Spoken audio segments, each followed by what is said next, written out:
क्योंकि मैं खुद एक ओवरसीज पाकिस्तानी रह चुका हूँ। वो खलीज टाइम्स की न्यूज़ है कि बिस्मिल्लाहिर्रहमानिर्रहीम, welcome back to my channel. जैसा कि आप लोग जानते हैं कि मैं एक सीरीज़ चला रहा हूँ और आज का मेरा टॉपिक काफ़ी इंटरेस्टिंग है।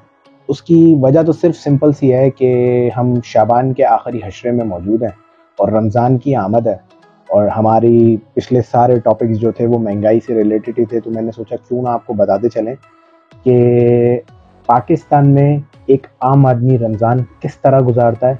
और अगर हम बात करें किसी ओवरसीज़ कंट्री की, क्योंकि मैं खुद एक ओवरसीज़ पाकिस्तानी रह चुका हूँ, तो मुझे इस चीज़ का काफ़ी इल्म है कि जब हम बाहर होते हैं तो किस तरीके से रमज़ान गुजारते हैं और क्या क्या वो फैसिलिटीज़ हैं जो हमें बाहर ममालिक में रमज़ान के महीने में मिलती हैं बनिस्बत इसके कि पाकिस्तान में।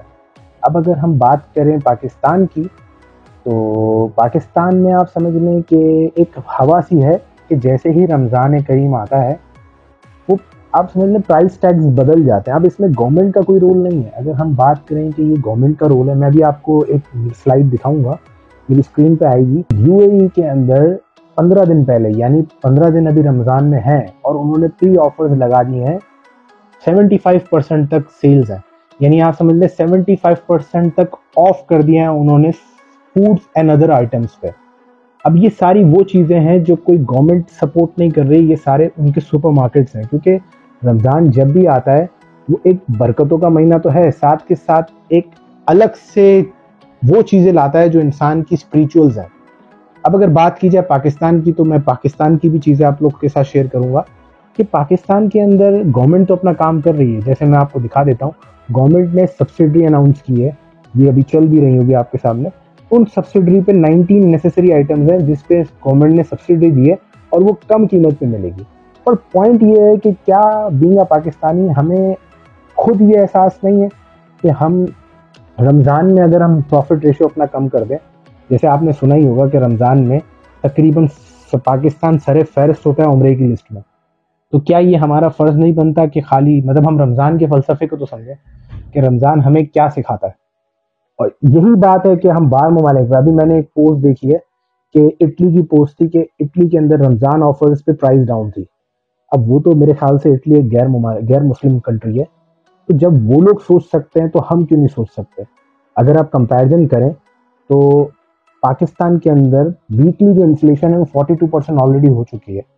अब इसके अंदर दो बातें हैं, एक तो ऑब्वियसली हमारे जो हालात चल रहे हैं वो चल रहे हैं, उससे कोई दो राय नहीं।